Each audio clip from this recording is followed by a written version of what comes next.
ፈተና በመጣብን ጊዜ እግዚአብሔር እንደሚወዳቸው ተመልከቱ። እውነቴን የምነግራችሁ ራስቼ ስለኖርኩ እማስታውስበት መከራ ሰጠኝ ተብሎ ነው መመስገድ ያለበት። መጽሐፍ ቅዱስን ደብዳቤ ጽፎ ላከ፣ ንስሐ አባት ላከ፣ መጽሐፍትን ጽፎ ላከ። በቅዳሴ ጠራን፣ በትምህርት ጠራን፣ በመዝሙር ጠራን። ወንድሞቻችን ሲመጡ በመከራ ጠራን፣ አልተመለስንም። መጨረሻ ላይ ደግሞ የመከራ መልእክት ይልካል። እባካችሁ ኑ ነው። ለምን ነው የሚያድን አምላክ እንደ እግዚአብሔር ያለ አለን? ባለትዳሮች ሲጣሉ እኮ ነው ባጋባናቸው በ20 ዓመታቸው እኮ ነው ቤተክርስቲያን የሚመጡ ሲጣሉ ነው። ይኸው ከተጋባን ዓመታችን ነው። ምላትን አትሰማኝም፣ ምንም አታዳምጠኝም ማለት ይጀምራል። ማለት 20 ዓመት ጠፍቶ ኑሮ ምናምን መከራውን ነው ተደዝድዞ ነው ዚያ መከራችን ምን ተመስገን ነው እንኳን መጣችሁ። ወወልድ ወመንፈስ ቅዱስ አሃዱ አምላክ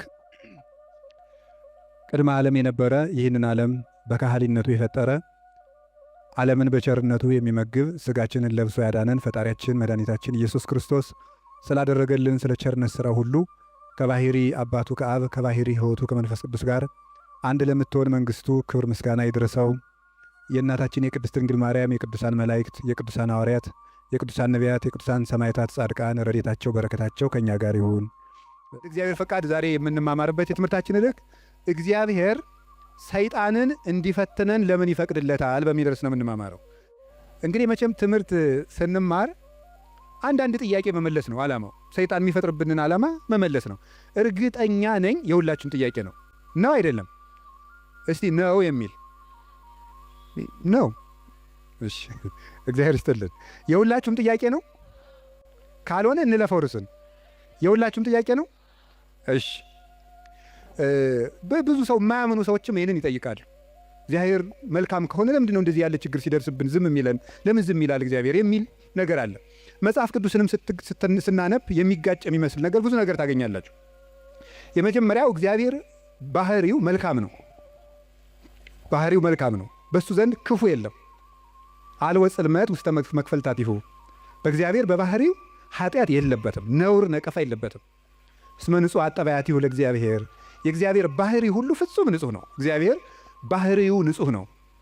ፈቃዱ ደግሞ መልካም ነው። ኄር እግዚአብሔር ለእለ ይትዔገሥዎ ወያድኅኖሙ በጊዜ ምንዳቤሆሙ። እግዚአብሔር ለሚታገሱት ሁሉ እግዚአብሔር መልካም ነው፣ በመከራ ቀንም መሸሸጊያ ነው ይላል ትንቢተ ናሆም ምዕራፍ 1 ቁጥር 7 ላይ። እግዚአብሔር መልካም ነው፣ በመከራ ቀንም መሸሸጊያ ነው። እግዚአብሔር መልካም ነው፣ በመከራ ቀንም መሸሸጊያ ነው። ወምስካኢነ ውእቱ አምላኩ ለያዕቆብ። የያዕቆብ አምላክ መጠጊያችን ነው። ወበይንተዝ ኢንፈርህ ለማድለቅለቀት ምድር ወለመኒ ፈለሱ አድባር ውስተ ልበ ባሕር። ስለዚህ ተራሮች ተነስተው ወደ ባህር ልብ እንኳን ተነስተው ቢገቡ ወይም ቢነቀሉ አንደነግጥም፣ የያዕቆብ አምላክ መጠጊያችን ነውና። ይሄ እግዚአብሔር መልካም እንደሆነ ነው የሚያሳየው። እግዚአብሔር ያበርህ ሊተ ምንትኑ ያፈራህኒ። እግዚአብሔር ብርሃኔና መድኃኒቴ ነው፣ የሚያስፈራኝ ምንም የለም። እግዚአብሔር ምእመና ለሕይወቴ። እግዚአብሔር የሕይወቴ መታመኛዋ ነው። ምንም የምፈራው ነገር የለም። እመኒ ጸብአኒ ተአይን እይፈራህኒ ልብየ። ሰራዊት እንኳን ከቦ ቢወጋኝ እግዚአብሔር መታመኛዬ ነውና አልፈራም ይላል። ስለ እግዚአብሔር ብርሃን ነው፣ እግዚአብሔር መድኃኒት ነው፣ እግዚአብሔር መልካም ነው። እሱ ራሱ ኖራል። አነ ውእቱ ኖላዊ ኄር ዘበአማን። እኔ እውነተኛ እረኛ መልካም እረኛ እኔ ነኝ ይላል። በጎ እረኛ እኔ ነኝ። እንኳን በአፋ ሆኖ መጠበቅ ይቅርና ራስን አሳልፎ በመስጠት እንኳን የሚጠብቅ እረኛ ነው እሱ። እግዚአብሔር ንጉሥ ሆኖ መጠበቁ፣ አምላክ ሆኖ መጠበቁ፣ በሰማያዊት መንግሥቱ በግርማ መለኮቱ ሆኖ መጠበቁ ድንቅ ነው። ከዚያ ያለፈ ደግሞ የሚደንቀው ራሱን በመስጠት የጠበቀን እረኝነት ግሩም ነው። ለእኛ ራሱን አሳልፎ መስጠቱ። እግዚአብሔር እኔ ቸር እረኛ ነኝ ብሏል። እኔ ቸር እረኛ ነኝ፣ በጎቼም እኔን ያውቁኛል፣ ድምፄንም ይሰማሉ። በእኔ በኩል የሚገባ ይድናል። እኔ በጎች በር ነኝ። ዘዋንታቤ ውእቱ ይድህን። በእኔ በኩል የሚገባ ይድናል። ይበው ወይ ወፅ፣ ይገባል ይወጣል፣ ወይ ረክም ራእየ፣ መሰማሪያም ያገኛል ይላል። ስለዚህ በጎቼ እኔን ያውቃሉ፣ እኔም በጎቼን አውቃለሁ። አልቦ ዘየሐይደኒዮን እምዴ፣ በጎቼን ከእጄ የሚነጥቃቸውን ከቶ የለም ይላል። እንግዲህ እግዚአብሔር ጠባቂያችን ነው፣ እረኛችን ነው፣ መልካም ነው፣ ቸር ነው። እግዚአብሔር ሰው እንዲጠፋም አይፈልግም። ኢፈነወ እግዚአብሔር ለወልዱ ከመ ይትሐጐል ኩሉ ዓለም አላ ከመ ይሕየው። እግዚአብሔር ዓለም ሁሉ እንዲድን እንጂ እንዲጠፋ ልጁን አላከውም ይላል። እግዚአብሔር ዓለም ሁሉ እንዲድን ነው እንጂ እንዲጠፋ አይፈልግም። ቅድምም ብፁዕ አባታችን እንደጠቀሱልን ጢሞቴዎስ ምዕራፍ 2 ቁጥር 1 ላይ ሲናገር ዘይፈቅድ ይሕየው ኩሉ ዓለም ዘአነ ቀዳሚሆሙ ለኃጥአን የኃጥአን መጀመሪያቸው የምሆን እኔንም ጨምሮ ዓለም ሁሉ እንዲድን የሚወድ እግዚአብሔር ይላል ቅዱስ ጳውሎስ። ዓለም ሁሉ እንዲድን የሚወድ እግዚአብሔር የሚወደው ዓለም ሁሉ እንዲድን ነው። ወይኩን ፈቃድከ እንላለን። ፈቃድህ በሰማይ እንደሆነች እንዲሁም በምድር ትሁን እንላለን። ቅዱስ ዮሐንስ አፈወርቄን ሲተረጉም ፈቃዱሰ ለእግዚአብሔር ድኅነተ ዓለም ውእቱ ይላል። ፈቃድህ ይሁን እያልን እንጸልያለን። ፈቃዱ ምንድን ነው ይልና የእግዚአብሔር ፈቃዱ ዓለም እንዲድን ነው ይላል። ሰዎችን ሁሉ ይወዳል፣ ለፍጥረት ሁሉ ይራራል እግዚአብሔር። ፍጥረትን እግዚአብሔር እንኳን እሱ ይቅርና ቅዱሳን ቸሮች ናቸው። የቅዱሳን ቸርነት ከሰው አንሶ እስመ ነፍሰ ጻድቅ ይትራራ ላይ ለነፍሰ እንስሳው የጻድቅ ሰው ነፍስ ለእንስሳ እንኳን ይራራል ይላል። ጻድቅ ለእንስሳ እንኳን የሚያዝን ነው። እግዚአብሔርን ተውት። አንድ ሰው እግዚአብሔርን መምሰል ሲጀምር ለእንስሳ እንኳን የሚያዝን ይሆናል። ለእንስሳት የሚያዝን ይሆናል። ዛሬም ድረስ አሉ ለእንስሳት የሚያዙ። በገጠር ያሉት ያዝናሉ። የከተማው ሰው እንጃ ያላውቅም፣ ከተማ ስለማልኖር። የገጠር እናቶች ጤፍ እንኳን ሲያበጥሩ ለወፎቹ ይተውላቸዋል፣ እንዲለቅሙ ይተውላቸዋል። ለዝንጀሮ ይተዋል። በኦሪት ዘዳግም አለ ቃርሚያ በቃረምክ ጊዜ አዝመራህን ጨርሰህ አትጨደው፣ ለድሃና ለአውሬ ተው ተብሏል። ርኅራኄ የብሉይ ኪዳንም የሐዲስ ኪዳንም አስተምሮ ነው። ጥጃውን አርደህ በእናቱ ወተት አትቀቅለው ይላል። የቸርነት ሥራ ነው ይሄ። ርኅሩሁን ነው። በእናትና በልጅ መካከል ገብተህ ጭካኔን አታድርግ ማለት ነው። እናትና ልጅን መለየት ጭካኔ ስለሆነ እግዚአብሔር እንኳን ለሰው እናትና ልጅ ይቅርና ለእንስሳት እናትና ልጅነት የሚያዝን ርኅሩህ ነው እግዚአብሔር። ለእንስሳቱ ርኅራኄ ሰርቶላቸዋል። አህያውን ያለመጠን እንዳይጭኑት ሥራ ተሰርቷል እግዚአብሔር። በሬና በሬ እንዳይዋጋ ሥራ ተሰርቷል። አንዱ በሬ የአንዱን በሬ ወግቶ እንዳይገድል ኦሪት ዘጸአት ምዕራፍ 21 ላይ እንደተጻፈልን። ስለዚህ እግዚአብሔር ለእንስሳት እንኳን እንድናዝን ፈጥሮናል። ለሁሉ ልክ መልክ ሰጥቶ ነው የፈጠረ እግዚአብሔር። ሁሉም እንኳን እሱ የእሱ ቅዱሳን እንኳን ቅዱሳን እሱ የፈጠረው ፍጥረት እንኳን መልካም ነው። 6 ቀን የፈጠረው ፍጥረት ሁሉ ወሬ እግዚአብሔር ከመሰናይ እግዚአብሔርም ያ መልካም እንደሆነ አየ እያለን የደመደመው የፈጠረው ፍጥረት ሁሉ እግዚአብሔር መልካም ነው። እንግዲህ እግዚአብሔር መልካም ከሆነ ቸርም ከሆነ እንዳንጠፋም የሚፈልግ ከሆነ እንድንድንም የሚፈልግ ከሆነ ቸር እረኛችንም ከሆነ እሱን ከተጠጋን ምንም የሚነጥቀን ከሌለ በሱ ስም እያመንን እሱን ጥግ እያደረግን የሱን ስም እየጠራን እየጸለይን እያስቀደስን በጎው እግዚአብሔር የት ሄዶ ክፉ ይደርስብናል የሚል ጥያቄ ሁላችንም እንጠይቃለን። ዲያብሎስ ራሱ ክፉ ነገርን ያመጣና እግዚአብሔር ቸር ከሆነ ክፉ ነገር ለምን አመጣብህ ብሎ ደግሞ ይጠይቀናል። ለዚህ መልስ ያጣች ነፍስ በእግዚአብሔር ተስፋ ቆርጣ ትቆበልላለች። ለምንድን ነው እግዚአብሔር የማያዝንልኝ? አንዳንድ ጊዜ ደግሞ እንዲያውም በተለይ የአሁኑ ትውልድ ምን ብሎ ሊጠይቅ ይችላል? ቆይ እግዚአብሔር በእኔ ስቃይ ደስ ይለዋል ይላል። እግዚአብሔር በእኔ ስቃይ ደስ ይለዋል ወይ? ለምንድን ነው እኛ ስንሰቃይ ዝም የሚለው የሚል ጥያቄ። እዚሁ ጋር የሚያያዝ አንድ የመጽሐፍ ቅዱስ ጥቅስ ላንሳላችሁ። አነ ውእቱ እግዚአብሔር ዘፈጠርኩ ብርሃነ ወገበርኩ ጽልመተ። ብርሃንን የፈጠርኩ እኔ ነኝ፣ ጨለማንም የሠራሁ እኔ ነኝ። አመጽ ሰላመ እፈጥር ሰላመ ወእገብር እኪተ። ሰላምንም አመጣለሁ ክፋትንም እፈጥራለሁ። አነ እግዚአብሔር ፈጠርኩ ዘንተ ኩሎ። እኔ እግዚአብሔር ሁሉንም ይሄንን ፈጠርኩ ይላል ትንቢተ ኢሳይያስ ምዕራፍ 45 ቁጥር 6 ላይ። እኔ እግዚአብሔር ሰላምን አመጣለሁ ክፋትን እፈጥራለሁ፣ ብርሃንንም ፈጥሬአለሁ ጨለማንም ፈጥሬአለሁ ይላል። እዚያ ላይ እግዚአብሔር መልካም ነው አለ። አሁን ደግሞ እዚህ ላይ እኔ እግዚአብሔር ክፋትን እፈጥራለሁ ይላል። እግዚአብሔር ክፋትን ይፈጥራል? ምን ትላላችሁ? እንዴ እፈጥራለሁ ያለ እኮ ራሱ ነው። እግዚአብሔር ራሱ ነው እኔ ክፋትን እፈጥራለሁ። እኔ እኮ መጽሐፍ ቅዱስ ላይ ነው የጠቀስኩት። እግዚአብሔር እንደዚህ ብሏል፣ እግዚአብሔር ክፋትን እፈጥራለሁ ብሏል ይላል። ምን ትላላችሁ? እኔ ክፋትን የምፈጥር አምላክ ነኝ ይላል። እኔ ሰላምንም አመጣለሁ ጦርነትን የማመጣው እኔ ነኝ ይላል። ከዚያ መልሶስ ደግሞ ምን ይላል ደግሞ መልእክተ ያዕቆብ ምዕራፍ 1 ቁጥር 3 ላይ ኢያሜክር እግዚአብሔር በእኩይ ይላል። እግዚአብሔር በክፉ ማንንም አይፈትንም ይላል። እንዴት ያለ ነገር! እግዚአብሔር በክፉ ማንንም አይፈትንም። ኢሳይያስ ላይ ደግሞ እኔ እግዚአብሔር ክፋትን እፈጥራለሁ። አልተጋጨም? ተጋጭቷል? እሺ አልተጋጨም። አንስታሴዎስ የሚባል ሊቅ ምን ብሎ ይናገራል? መጽሐፍ ቅዱስ ተጣልቶ አያውቅም። መጽሐፍ ቅዱስ የተጣላ መስሎ የሚታየን እኛ ከመጽሐፍ ቅዱስ ጋር ስለተጣላን ነው ይላል። አንተ ከመጽሐፍ ጋር ስትታረቅ መጽሐፍ ተጣልተው አያውቁም ብሎ ይናገር። ስለዚህ እግዚአብሔር መልካም ነው። እስቲ እግዚአብሔር መልካም ነው በሉ። እግዚአብሔር ቸር ነው በሉ። ሰው ሁሉ እንዲድን ይፈልጋል፣ ይረዳናልም። ልብ በሉ። እንዲያውም ምንድን ነው የሚለው? ወይ ፈቅድ ምክንያት ለድኂን እግዚአብሔር ሰውን ለማዳን ምክንያት ይፈልጋል። ሰውን ምክንያት ፈልጎ ነው የሚያድን እንጂ ቆይ እስቲ በገሌ በምን ልፍረድበት አይደለም የሚለው። የሚያድን ነገር ከዚህ ሰውዬ ምን ላግኝ፣ እንዲሁ ምን አይቼ ልማረው ነው የሚለው እንጂ እግዚአብሔር እንዲሁ በገሌ በምን ልፍረድ ይችንም ልመዝግብ አይደለም የሚለው። ኃጢአትን ብትቆጣጠር ኑሮ በፊት ማን ይቆማል ያለ ዳዊት ይሄን ነው። ኃጢአትን ብትቆጥር በአንተ ፊት የሚቆም ማንም አይቆምም። ቸርነትን የሚቆጥር እግዚአብሔር ሰውን ለማዳን ተግቶ የሚሻ አምላክ መሆኑን የምታዩት ሰውን ለማዳን ወርቅ እፈልጋለሁ ቢል ኖሮ ወርቅ ስንት ሰው ይኖረዋል? እግዚአብሔር ግን ሰውን ለማዳን እስከ ውሃ ዝቅ ያለ አምላክ ነው። ቀዝቃዛ ውሃ የሰጠ ይድናል አለ። ምን ማለት መሰላችሁ? እስከ ትንሹ ነገራችሁ ድረስ እናንተን ለማዳን እወርዳለሁ። ውሃ ማንም ሰው ሊያገኘው የሚችለው ነው። ሌላ መንፈሳዊ ትርጉም አለው። ውሃ የሰጠ የተባለ ይላል ቅዱስ ቄርሎስ። ሰው ምንም ነገር ቢሰጥ በእግዚአብሔር ዘንድ ውሃ ነው። አካልህን እንኳን ለእግዚአብሔር ቆራርጠ ለሰማዕትነት አሳልፈ ብትሰጥ ለእግዚአብሔር ግን ውሃ እንደ መስጠት ነው። ምክንያቱም ያ አካል የራሱ ነው። እግዚአብሔር ደግሞ ለአንተ ያደረገልህ ነገር ያንተ አካል ቢቆራረጥ እንኳን የማይመጥን ነው። ስለዚህ ለእግዚአብሔር ምንም ነገር ብንሰጥ ውሃ ነው። አካል እንኳን መስጠት ቢሆን ውሃ ነው። እንደዚያ ከሆነ እግዚአብሔር እንደዚህ ያለ መልካም አምላክ እንዲህ ያለ መልካም አባት ከሆነ ለእኛ የሞት አምላክ አኮ በመላክ አኮ በተንባል መልአክ ልኮ አማላጅ ልኮ ሳይታረቀን ራሱ መጥቶ ከታረቀን እስከዚህ ድረስ ሰው የሚወድ አምላክ ከሆነ ለምንድን ነው እግዚአብሔር ክፉ የሚያመጣብን የሚል ጥያቄ ይኖራል። እግዚአብሔርስ በክፉ ይፈትናል ወይ? መልሱ አይፈትንም ነው። እስኪ አይፈትንም በሉ። እግዚአብሔር በክፉ ይፈትናል አይፈትንም? እግዚአብሔር ክፉ ይፈጥራል አይፈጥርም? እስኪ ንገር፣ ይፈጥራል አይፈጥርም? አይፈጥርም። እግዚአብሔር እንዴ እፈጥራለሁ ብሎ አላልክም ቅድም ልትሉ ትችላላችሁ። እግዚአብሔር ክፉ አይፈጥርም። ታዲያ ምን ማለት ነው? ክፉ ሲመጣ ዝም ይላል ነው። እስኪ በሉ ንገሩ እንጂ ክፉ ሲመጣ እስኪ ለምሳሌ እንዲህ የሚል ነገር አለ። ሮሜ ምዕራፍ 13 ቁጥር 1 ላይ እስመ ይትሰየም መኮንን ዘእንበለ ዘእምኀበ እግዚአብሔር ይላል።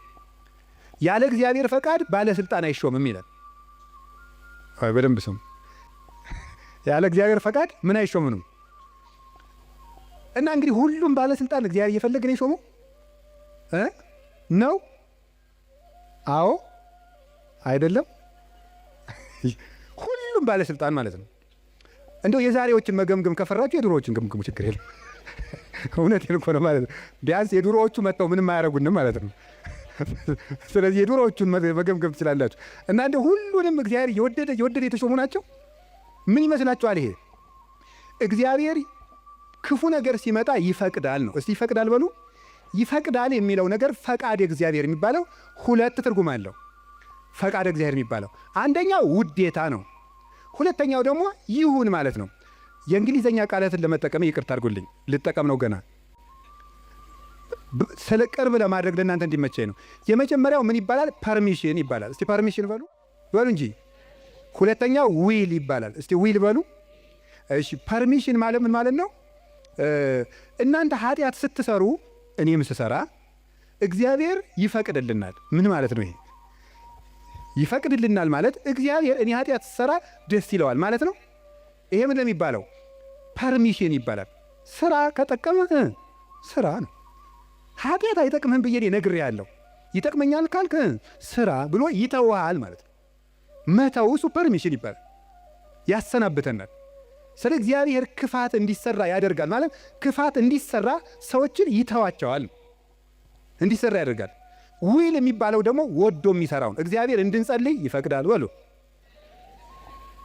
እንድንጾም፣ እንድንጸድቅ፣ እንድንታረቅ ይሄ ፈቃድ ነው ይባላል። ይሄ ፈቃድ ማለት ውዴታ፣ ወዶ የሚያደርግልን ነገር። ገብቷችኋል? ልዩነቱ ገብቷችኋል? እሺ ይፈቅዳል ማለት የመጀመሪያው ፈቃድ እግዚአብሔር ነው ይላል። ዝም ብሎ ምንድነው ፈቃድ እግዚአብሔር? ያለ ፈቃድ እግዚአብሔር ባለስልጣናት አይሾሙም ማለት ከየት ነው የምታስገቡት? ክፉ ሰዎች ሲሾሙ ምን ይላቸዋል ነው? ዝም ይላቸዋል ነው፣ ይተዋቸዋል ነው እንጂ ሰዎቹን ናማ እናቴ የተሾምና ሰውን ጨርስልኝ አይላቸው። እግዚአብሔር እንደዚያ ብሎ ይሾም ማለት አይደለም። እንደዚያ ሳይሆን የሚያደርገው እግዚአብሔር ክፉዎች ሲሾሙ ዝም ይላል። ለምንድን ነው ዝም የሚለው? እግዚአብሔር ነው ክፉ ነገር ሲመጣ። ስለዚህ ክፋትን እፈጥራለሁ ማለቱ ክፉ ሲመጣ ዝም እላለሁ ነው። ወይም ምን ማለት መሰላችሁ? የእግዚአብሔር እጅ አጥር ነው፣ ጠባቂ ነው፣ ረድኤት ነው። የእግዚአብሔር እጅ በእግዚአብሔር ለመጠበቅ ያልተገባን ሆነን ስንገኝ እግዚአብሔር አጥሩን ያነሳዋል። ያልተገባን ሆነን ስንገኝ አትጠብቀኝ ስንል ማለት ነው። ምን ማለት መሰላችሁ? መዝሙረ ዳዊት ላይ እንዲህ ይላል። መዝሙር 9 ላይ ውሃ ኮ ሀጥለ እግዚአብሔር ኃጢአተኛ ሰው እግዚአብሔርን አወከው ይላሉ ሊቃውንቱ። አወከው ማለት ነው እንዳይምረው ኃጢአት ይጨምራል፣ እንዳይቀስፈው ጥቂት ጽድቅ ይሰራል። ማታ መዝሙር ቀን ዘፈን እንደማለት እያቀላቀለ እግዚአብሔርን አወከው። ወይም ደግሞ ኃጢአተኛ ሰው እግዚአብሔርን አነሳሳው ይላሉ አባቶቻችን። እንደ ደረቅ ሰው ይላሉ። እንደ ደረቅ ሰው እንደው ጣይም አድርጌው ነው እንጂ ሌላ ነው የሚል አንድምታው። ደረቅ ሰው የሚለው ምን ማለት መስላችሁ?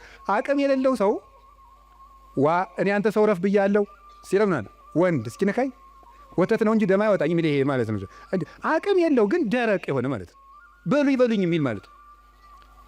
ኃጢአት እየሰራ በየቀኑ ለእግዚአብሔር የመቅሰፍት ጨንገር የሚያቀብለው ሰው ማለት ነው።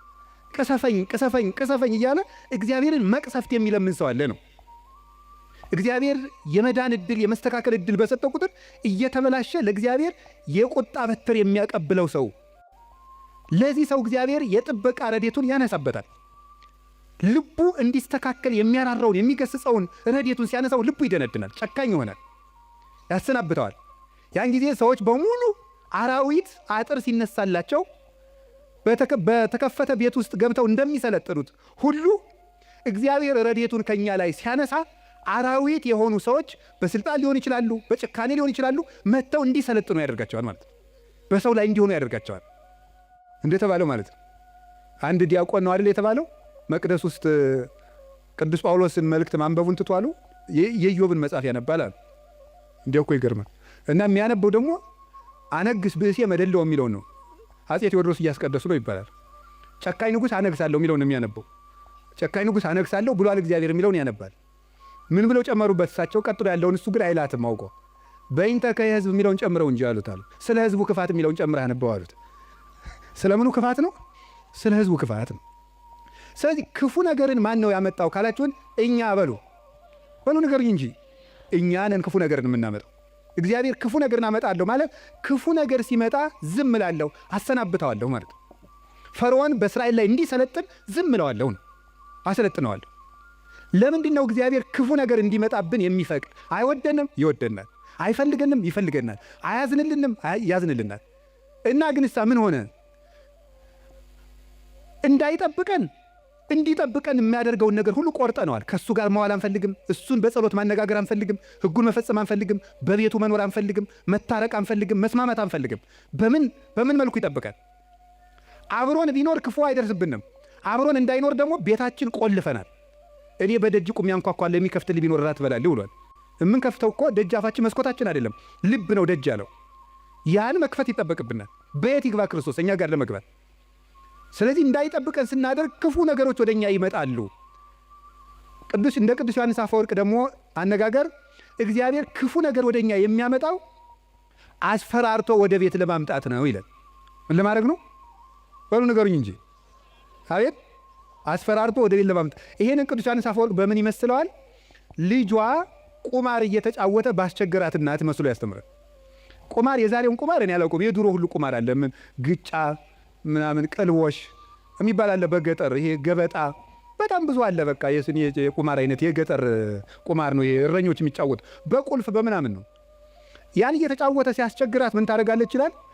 ማስክ የለበሱ የሚያስፈራሩ ጎልማሶችን ከጎረቤት ትልክበታለች ይችላል። ሕፃን ሆኖ እያካስቸገራት የሚሉ ሰዎች ትልክበታለች። ያ ሕፃን ልጅ በእነዚያ ተስፈራርቶ ምን እንዲያደርግ ይመስላችኋል? እየሮጠ ወደ እናቱ ቤት እንዲመጣ ነው። እንደዚያ የምታደርጉ እናቱ ልጇን ጠልታ ሳይሆን ልጇ ከዚያ ነገር እንዲወጣ የሚያስፈራሩ ሰዎችን ትልክበታለች። እግዚአብሔር ክፉ ነገሮች ወደኛ ሲመጡ ዝም የሚላቸው ዋናው ምክንያት ምንድን ነው ሲባል እነዚያ ነገሮች እንኳን ቢሆን አስፈራርተውን ቃል እግዚአብሔር ስላልመለሰን፣ ምክር ስላልመለሰን፣ ንስሐ አባት ስላልመለሰን፣ መጽሐፍ ስላልመለሰን፣ ስብከት ስላልመለሰን፣ ምንም ነገር ስላልመለሰን ቢያንስ የሚያስፈራሩ ነገሮችን እንኳን መጥተው ወደ ቤቴ ቢመጡ ብሎ ነው። አይታችኋል አይደለም? አሁን በኮቪድ ጊዜ ሰው እግዚኦ ማረነ ክርስቶስ እንደ የዚያን ጊዜ እኮ ታምር እኮ ነው፣ ታምር ነው። እኔ እንደውም ይገርማቸዋል።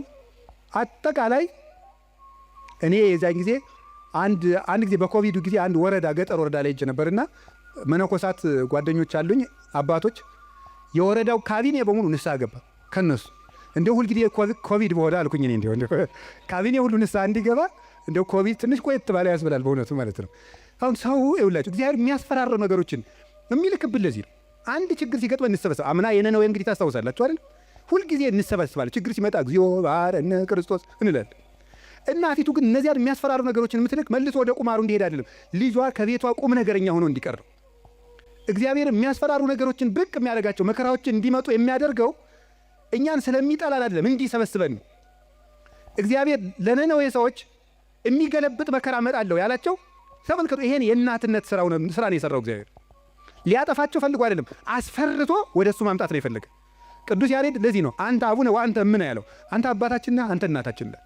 እግዚአብሔር እናት ነው። ልጆቹ እንዲከፉበት ስለማይፈልግ የሚያስፈራሩ ነገሮች፣ ዮናስን እኮ ያለው ሂድና አስፈራራ ነው ያለው።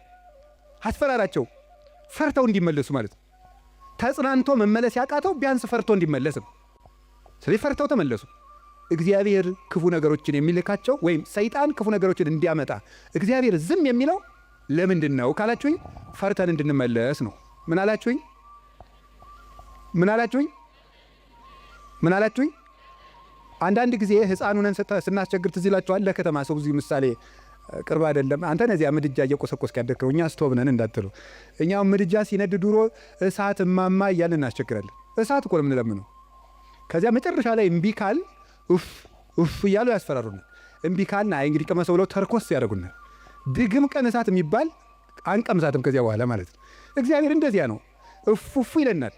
እናታችን አባታችን ስለሆነ መመለስ ካቃተን አንዳንድ ጊዜም ተርኮስ ያደርገናል። ድግም ቀን እንዳይደግመን ማለት ነው። እና እግዚአብሔር ስለሚጠላን እንዳይመስላችሁ። እኔ እውነቴን እኮ ነው። እንዴት አድርጎ እንደሚወደን ተመልከቱ። አሁን እናት ልጇን በእሳት መተርኮስ ፈልጋ ነው አይደለም። ልጄ ጨርሶ ከሚቃጠል እንደው ትንሽ ይተኩሰውና ለሌላ ቀን እንዳይቃጠልብኝ ነው ነገሩ እኮ። እግዚአብሔር ጋነም እንዳይበላን እኮ ነው ትንንሽ ነገሮችን የሚተረኩሰን። ገንዘቦቻችን በማሳጣት ዘመድ እንዲሞትብን፣ ጓደኛ እንዲለየን በማድረግ ከሹመት እንዲሻሩ፣ እንድናጣ፣ እንድንዋረድ፣ ኃጢአት ስንሰራ የሚያዋርዱንን ሰዎች በመላክ ሰዎች እንዲደርሱብን በማድረግ በማጋለጥ ኋላ ከምትጋለጥ ዛሬ ባጋለጡ የሚያዋርዱ ሰዎችን ጭምር በመላክ እግዚአብሔር እኛን ትንሽ ተርኮስ እያደረገ ወደ ቤቱ ያመጣናል። እንዴት እንደሚወደን ተመልከቱ። ፈተና በመጣብን ጊዜ እግዚአብሔር እንደሚወዳችሁ ተመልከቱ። እውነቴን የምነግራችሁ ጌታ ሆይ ለምንድን ነው እንዲሁ አክስቴም ሳምንት ዕለት ሞተች፣ እናቴ ደግሞ የዛሬ ወር፣ እንደገና ደግሞ የዛሬ 2 ወር ከስራ ተባረርኩ፣ እንደገና ደግሞ ይሄ ቀበረብኝ፣ ደግሞ ይሄኛው ተቃጠለብኝ፣ እንደዚህ አለብኝ፣ ጠልታኝ ነው ወይ እባክህን ወይም እባክሽን ልጄ ወደ ቤቴ ኑ ማለቱ ነበር። እንዲህ አድርገህ ትፈልገኛለህ ወይ? ረስቼህ ስለኖርኩ እማስታውስበት መከራ ሰጠኸኝ ተብሎ ነው መመስገን ያለበት። አንተን እንዳስታውስህ የመጥሪያ ደብዳቤ ላክልኝ ነው። መጽሐፍ ቅዱስን ደብዳቤ ጽፎ ላከ፣ ንስሐ አባት ላከ፣ መጽሐፍትን ጽፎ ላከ። በቅዳሴ ጠራን፣ በትምህርት ጠራን፣ በመዝሙር ጠራን፣ ወንድሞቻችን ሲመጡ በመከራ ጠራን፣ አልተመለስንም። መጨረሻ ላይ ደግሞ የመከራ መልእክት ይልካል። እባካችሁ ኑ ነው። ለምኖ የሚያድን አምላክ እንደ እግዚአብሔር ያለ አለ እንዴ? ለምኖ እኮ ነው የሚያድናል። አሁን ሙሴን አላያችሁትም? እንዴት አስፈራርቶ መመለስ እንደፈለገ። እስራኤል ጣዖት ሲያመልኩ ሙሴ አቤት ተወኝ ማይጄ ላጠፋቸው ነው። አሁን ሙሴ እግዚአብሔር ጨብጦት ይዞት ይጄ ላጠፋቸው ነው። እንዲሁ እኮ ይገርማል እኮ እግዚአብሔር የሚያደርገው ነገር። ኧረ ተው አታጥፋ። እንዲህ ማብላት ሲያቅተው ጊዜ በረሃ አምጥቶ ጨረሳቸው ነው የሚለው አለ ሙሴ። እግዚአብሔር እንዳይሰደብበት ነው እሱ። 40 ዓመት ማብላት ሲያቅተው በረሃ አምጥቶ ጨረሳቸው ነው የሚለው አሉት። እንዲሁም እነሱን አታጥፋ። አባቶቻችን ሲተረጉሙ አሁን እግዚአብሔር ሊያጠፋቸው ወዶ አይደለም ሙሴ እንዲሰራቸው እንዲቀጣቸው ብለው ነው እንጂ ይላል። እንግዲያስ ሂድና ቅጣ አለው። ሰርቶ ቀጥቶ እስራኤልን ወደ ራሱ ሰበሰባቸው። በማስፈራራት እንድንመለስ እግዚአብሔር ክፉ ነገር እንዲመጣ ያደርጋል። ከቃሉ ጋር ናቸው። ከቃሉ ጋር ናቸው። እግዚአብሔር ከሁላችን ጋር ይሁን። ስንት ሰው ነው እግዚአብሔር በሚያውቀው እንዴ ተነግሮ፣ እኔ እንዲያው አሁን ሰውየው መዚህ ስለሌለ ተመስገን ነው ልናገር። ተነግሮ ይሄንም አይሰማውም፣ ችግር የለም። ተነግሮ አልሰማ ያለ ሰውዬ የሳምባ ቲቪ ገብገብ ሲያደርገው የቆረበ ሰውን ያውቃሉ። ተመስገን ነው።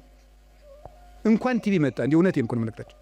ተርኩት ስንት ሰው ነው፣ ስንት አመፀኛ ነው። ጸበል እንደምን ሰነበታቸው፣ አባ ነው፣ ሰላም ነው፣ ፒስ ነው የሚለው ሁሉ ጸበል ሲሄድ እግዚአብሔር ይመስገን የሚለው እንዲሁ እግዚአብሔር ማን ይተርኩሰን እንጂ። እውነቴን እኮ ነው የምነግራቸው። እግዚአብሔር ማን ይተርኩሰን። ምድር ጠቧችሁ እኮ የምትራመዱት ሁሉ ጸበል ስትል ኩምሽሽ በቃ እንዲሁ ለተቸገረ እንድናዝን፣ አረማመዳችን እንኳን ልክ እንዲኖረው፣ ንግግራችን መጠን እንዲያበጅ እግዚአብሔር ማን ይተርኩሰን እንጂ። ተነግረን ሰምተናል እንዴ? እውነቴን ነው። ስንቶቻችሁን እስቲ አሁን እዚህ ውስጥ ራሱ ብቆሰቁስ እዚህ ከተሰበሰበው ውስጥ እግዚአብሔር በሚያውቀው እግዚአብሔር ነቅሶ ቢያወጣ ሲቸግራችሁ ወደ ቤተ ክርስቲያን የመጣችሁ ስንቶቻችሁ ናችሁ? ወይ ባል እንዴ ባለትዳሮች ሲጣሉ እኮ ነው ባጋባናቸው በ20 ዓመታቸው እኮ ነው ቤተክርስቲያን የሚመጡ ሲጣሉ ነው። ይኸው ከተጋባን ዓመታችን ነው፣ ምላትን አትሰማኝም፣ ምንም አታዳምጠኝም ማለት ይጀምራል። ማለት 20 ዓመት ጠፍቶ ኑሮ ምናምን መከራውን ነው ተደዝድዞ ነው እዚህ ወዲያ መከራችን ምን ተመስገን ነው እንኳን መጣችሁ። ዋናው መሸም ነጋ መምጣታችሁ ነው።